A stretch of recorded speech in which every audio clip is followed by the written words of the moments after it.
Welcome back to the show. Anyway, let's go. Line number 5. So good morning to the Liberal member of the House of Commons for St. John's East, Nick Whalen. Good morning, Nick. You're on the air. Good morning, Paddy. How are you doing? Best kind. Thank you very much. How about you? I'm doing pretty well. Yesterday's cod stock announcement was a bit grim. Well, it depends on how you read it. For some, it's good news that there has been a rebound. But, of course, if you look at the benchmark or threshold for reintroduction of a viable commercial cod stock or cod fishery, we're only a third of the way there. So there is certainly cause for very careful adjudication of where we go. Yeah, when I was paying attention to the announcement yesterday and asking a few questions, so my view is that we're still a long way from a commercially viable stock. Some of the information that you learn through a deep dive is that the recruitment levels still aren't there. And even if recruitment stays at the levels it currently is, we never get back to the cautious zone. So I think an increase in the fishery at this time is not a prudent move. Well, I mean, the reaction will have to be to fish harvesters individually and collectively through their representation at the FFAW. They say that there's room for science to work in combination with the anecdotal evidence that fishermen bring forward, their catch rates, success rates, what they see with their own eyes. For starters, before we get to the pressure from the FFAW, your comment on that, because if it's just science is the be-all and end-all, two things. DFO hasn't done updated science yet, nor have they considered the capelin stock in their surveys and their work. So what do you say about the combination of the fishermen, what they see and feel, and DFO science? I have no doubt that fishermen are seeing, from their perspective, what is a dramatic increase in the amount of cod between 2005 and 2015. If you look at the report itself, it says there's 10 times as much.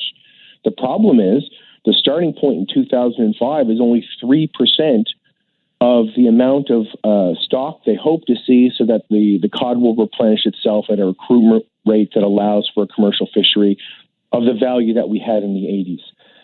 I'm not even sure if that is the right target, that the value of the fishery that we had in the 80s is a value of a fishery that we should be aiming for. Why are we not aiming for a value of a fishery that we had in the 70s or in the 60s? But aim for it insofar as waiting? I agree. Well, Paddy, I would agree that fishermen would see that, yes, there's 10 times as much fish, but we need to see 30 times as much fish before we would even have an 80s level fishery. And so in their, fishing lifetimes, we still have a long way to go. And I don't think by, taking, 1.5% of the stock out of the year, or, looked at another way, 50% of the amount that was replenished into the stock through natural accretion last year was taken out. So that's a lot to take out of what you're growing. I mean, if you're spending 20% of your savings every year, then that's not necessarily a way to grow the bank account. Fair ball. Then, how do you deal with what is going to be some very serious downtimes in the fishery? When the news surrounding snow crab and shrimp are what they are, and we've seen 40% reduction in the species, shrimp in area 6 and what have you, that has been the gravy. That was the replacement for cod. So those quotas are going to be slashed. We know that's going to be true. So what do we do for individual enterprise owners and the industry here in the province? Because you can't have nothing available to fish. And to your point, you can't fish the stock you can't decimate the stock with fishing simply as a tide over and profit today versus long-term vision. So what do you do as a politician here? It's one thing for me and you to stand back.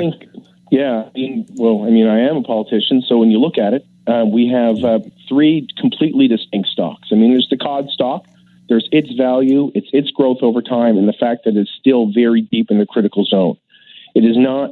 It would be against the precautionary principle to increase the fish rates in that stock now in any meaningful way, in any way that would overcome the decline of the value of the shrimp or the crab cuts that inevitably will be coming, because those stocks are in the critical zone in some areas and in the cautious zone in others. So we have to be mindful of that. But these are 3 separate species, so you can't, take from one to replenish the value in another. We need to look to grow our economy in other ways.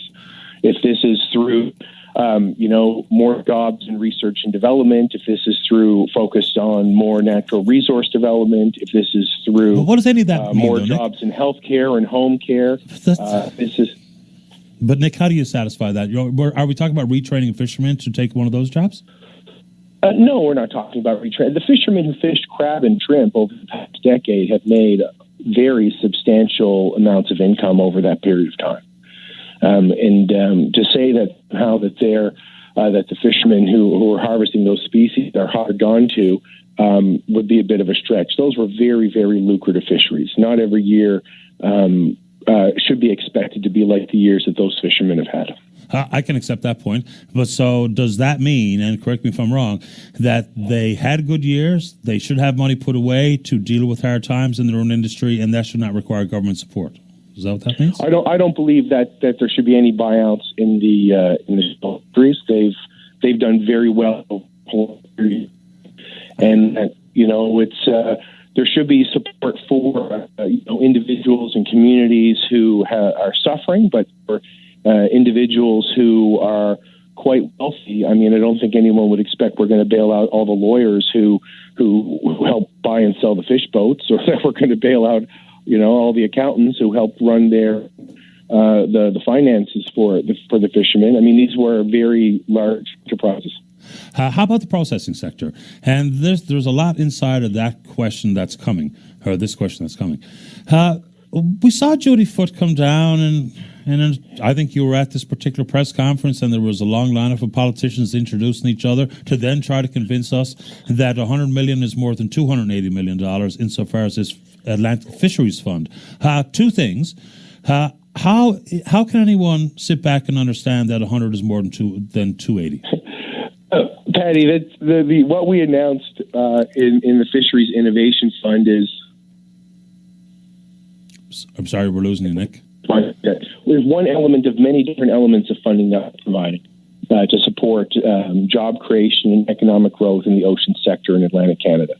I mean, you say it's $100 million, but it's whatever Newfoundland's share of $325 million ends up being. I think the Premier pegged that at about $100 million. He could be right. It could be a little bit more. It could be a little bit less.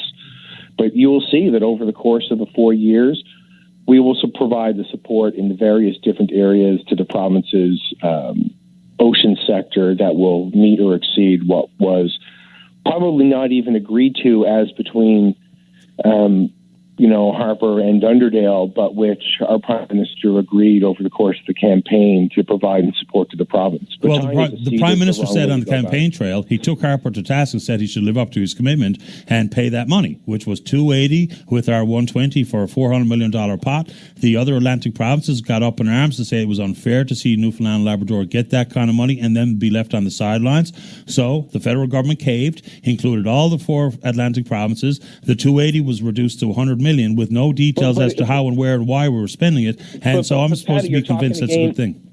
Paddy, you're looking at this again a bit like the crab and the shrimp and the cod. You say you're trying to equate the Fisheries Innovation Fund with the non-agreement that was reached between which the Prime Minister said and Harder. But you can't have it both ways, Nick. The Prime Minister said that the government should pay it. That we're doing.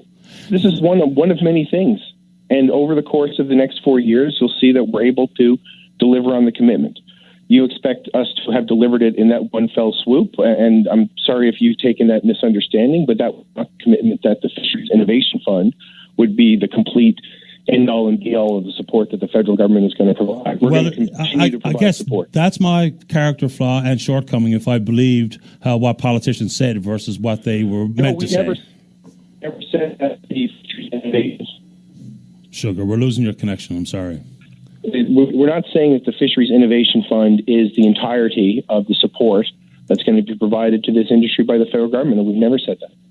It's just one element, and that's what was emphasized at the announcement. As a Newfoundland and Labrador Member of Parliament, when you look at the CETA arrangement, and yes, there will be concerns with on the West Coast, there would be lumber and the like. And in Central Canada, Ontario and Quebec, there was concerns over dairy and supply management and opening the market to European cheeses and the like. But Newfoundland and Labrador was the only province that had to give up anything, period. And we gave up a sovereign issue, which was the minimum processing requirements. Nobody has taken the time to do a valuation of what that actually means, dollars and cents. As a member representing this province, Do you, number one, think it's fair that we had to give them up? And number two, think that what you've done as a federal government announcement comes anywhere close to covering financial losses with the removal of the NPR? Well, let's start with the federal losses, and I'll work backwards to your questions. First of all, with respect to losses, I don't think that it's good trade policy to cover off losses. It's better to try to grow market share, and this is why we're putting in measures that do not require anyone to prove losses. We're not going to try to reward bad behavior or reward failure. The money that we're providing is going to go towards innovation in the sector and growing our market share. There's even 10% towards marketing efforts to make sure that we benefit and that we don't compensate for loss. The second element of it, what's the full value of losses that would be associated with minimum processing requirement changes? I'm not sure, but I don't. We should be focused on growing the market. And then the third point about the dairy sector, I would like to see Newfoundland and Labrador get its share of TRQs, the tariff reduction quotas, so that Newfoundland and Labrador dairy processors stay in the province, that Newfoundland and Labrador milk producers have a market of manufacturing here that they can sell into.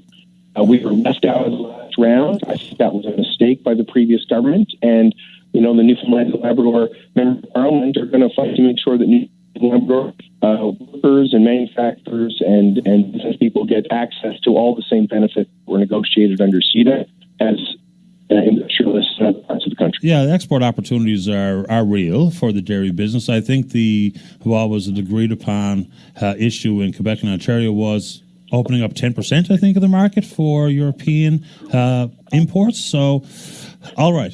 So just let me get this straight, and I'll leave it at this. So when Newfoundland and Labrador was the only province that had to give up anything insofar as the CETA agreement goes, and we were going to get some sort of investment, whether it be a compensation for losses and or recognition of having given something up, and to build the market, infrastructure, innovation, all that stuff.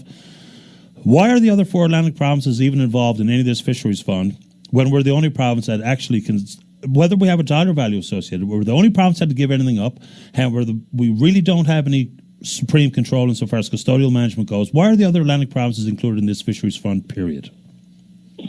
Well, that's, again, Paddy, you're trying to equate things that we have been saying time and time again should not be equated. We, as a government, are committed to growth and to Canadian growth. Plagued our region now for decades. One of the ways that we're addressing it is through this Fisheries Innovation Fund. We try to grow market share, advance our industry, improve productivity, and generate more profits that can be then passed to the government and used in daily lives and generally grow. To equate that with a non-deal under CETA is wrong. But this having been said, our government is committed to making sure that Newfoundland sees additional expenditures in the level that was committed to, and we're partway there. And this is one of the ways, and we're doing it. And we're not going to try to pit Newfoundlanders and Labradors against Nova Scotia and Rhode Islanders or New Brunswickers. We're all in this together. We have a very integrated market that we're trying to grow together and access world markets, and to pit one against the other is part of the problem that previous administrations have had in addressing pan-Atlantic Canadian growth. And I don't want to get dragged down into that. Nick, I appreciate your time this morning. Thank you. And before I let you go, congratulations on the Shave for the Brave. As a former shaver, I know it's a powerful experience, and the awareness of money raised is a good thing. So well done. Yeah, well, thank you, and for all your efforts in that regard too, Paddy. Take care. Bye-bye. Nick Whalen is Member of Parliament, Liberal member for St. John's East.